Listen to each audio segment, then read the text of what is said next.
مولاي صل وسلم دائما ابدا على حبيبك خير الخلق كلهم۔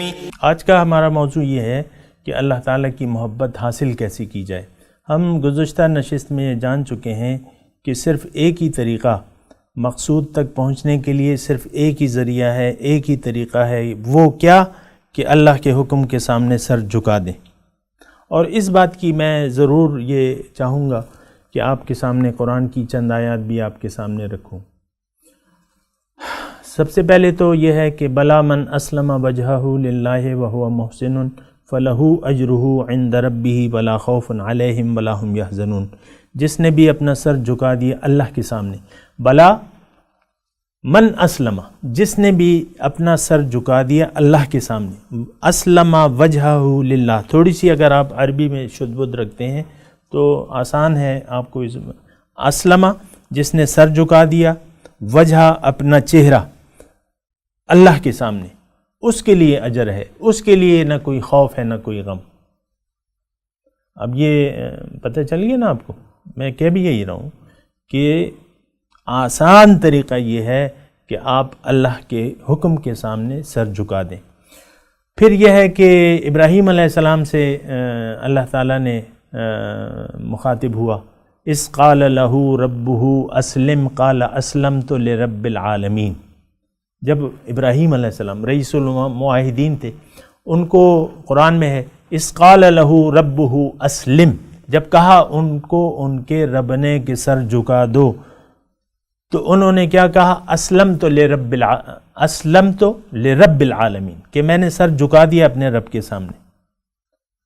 دو آیتیں میں نے پیش کی، ایسی بہت ہیں، لیکن یہ ہے کہ ایک اور آیت ہے کہ الم یأن للذین آمنوا ان تخشع قلوبہم لذکر اللہ وما نزل من الحق۔ کیا مومنوں کے لیے وہ وقت نہیں آیا کہ ان کے دل جھک جائیں؟ ان تخشع قلوبہم لذکر اللہ، اللہ کی یاد کے لیے، اور جو اللہ تعالیٰ نے نازل کیا ہے اس کے لیے ان کے دل جھک جائیں۔ تو الفاظ میں تھوڑا سا وہ ہے، یعنی مختلف ہیں، لیکن بات وہی ہے کہ جو کچھ اللہ تعالیٰ نے نازل کیا ہے اس کے سامنے ان کے دل جھک جائیں۔ اصل میں دل کا جھکنا ہے نا، یہ جو ہم سے بندگی نہیں ہوتی اور ہم اس کے لیے تیار نہیں ہوتے، اس کی وجہ یہ ہے کہ ہمارے دل جھکے ہوئے نہیں ہیں اور نہ جھکانا چاہتے ہیں۔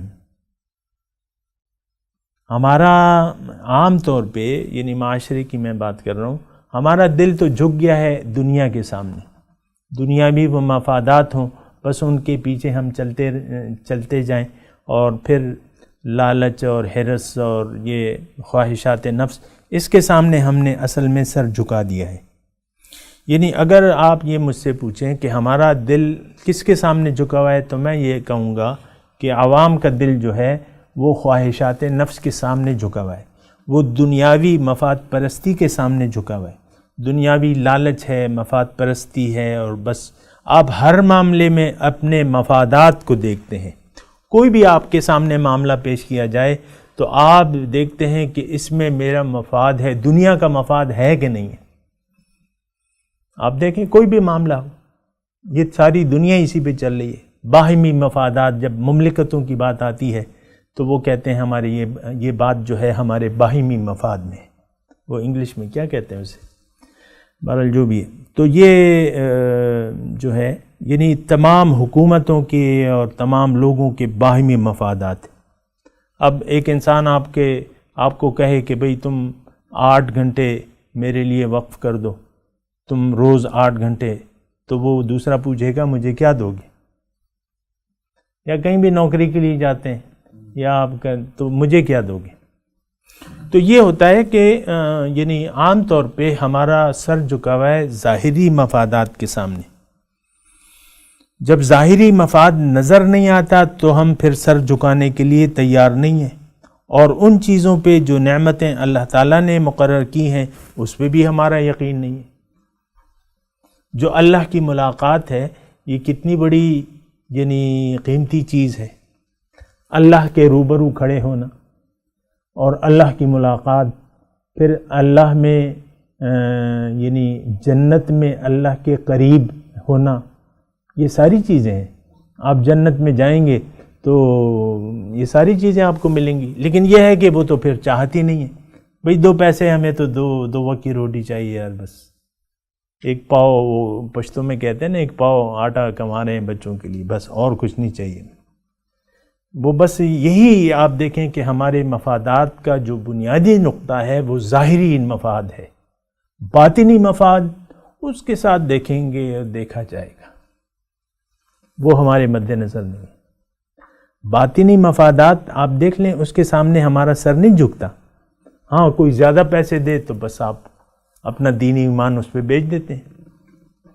ویسے دین ایمان کا مطلب یہ ہے کہ بس ٹھیک ہے، ایک جگہ 50,000 نوکری مل رہی ہے، دوسری جگہ کوئی کہے بھئی 1 لاکھ روپے لے لو، آپ فوراً نوٹ جاتے ہیں، ادھر چلے جاتے ہیں. ظاہری مفاد ہے. تو بہرحال انسان یعنی ابتدائی طور پہ ظاہری مفادات کا تابع ہوتا ہے، لیکن اسے اپنے آپ کو پہچاننا چاہیے، اپنی حقیقت کو پہچاننا چاہیے کہ میں کون ہوں، کس لیے ہوں، اور میں نے جانا کہاں ہے، اور آگے کیا حالات پیش آنے، اس کو دیکھنا ہوگا.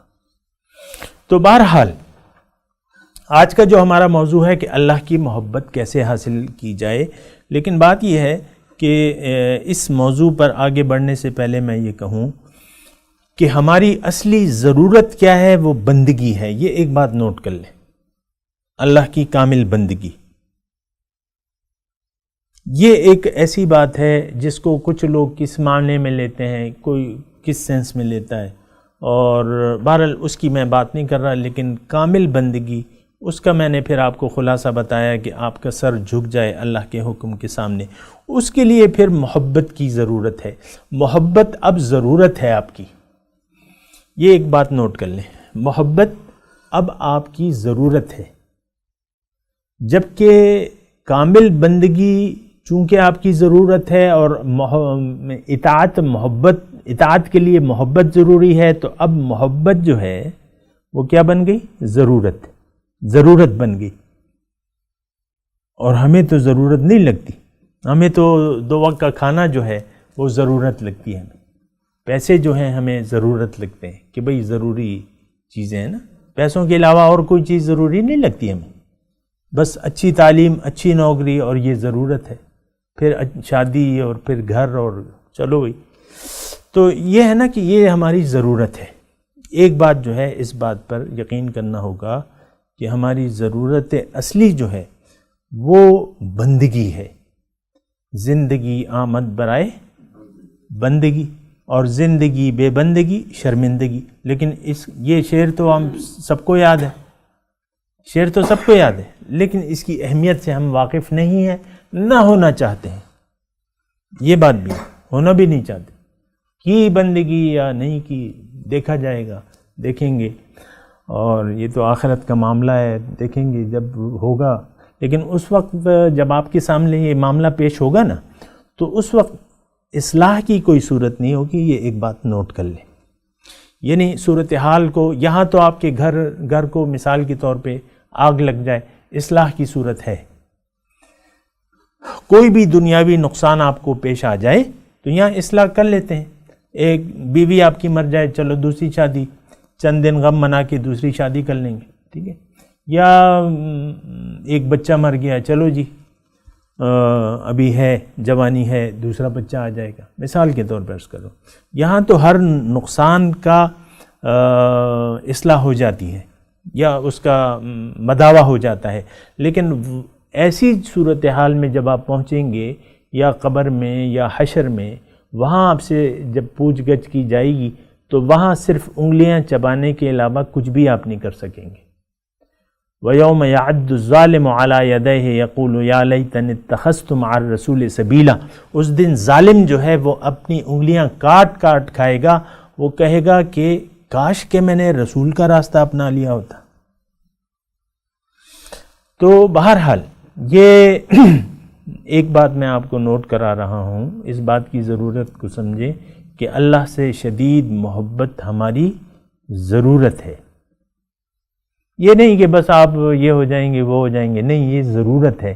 جس طرح آپ کو یعنی ظاہری جسم کی بقا کے لیے روٹی کی ضرورت ہے، یا دنیا میں سروائیول کے لیے بچے کو تعلیم کی ضرورت ہوتی ہے، اس بات سے انکار نہیں ہے، اور جس طرح ہمیں رہنے کے لیے گھر کی ضرورت ہے.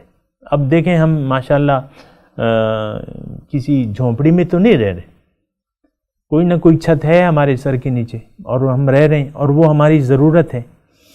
تو جس طرح دنیاوی ضروریات ہمیں لاحق ہیں، اسی طرح ہماری روح کے لیے یہ ایک بات جو ہے آپ اچھے طریقے سے نوٹ کر لیں کہ اللہ سے شدید محبت جو ہے وہ ہماری ضرورت اس لیے ہے کہ اس کے بغیر کامل اطاعت ہو نہیں سکتی. وآخر دعوانا ان الحمدللہ رب العالمین.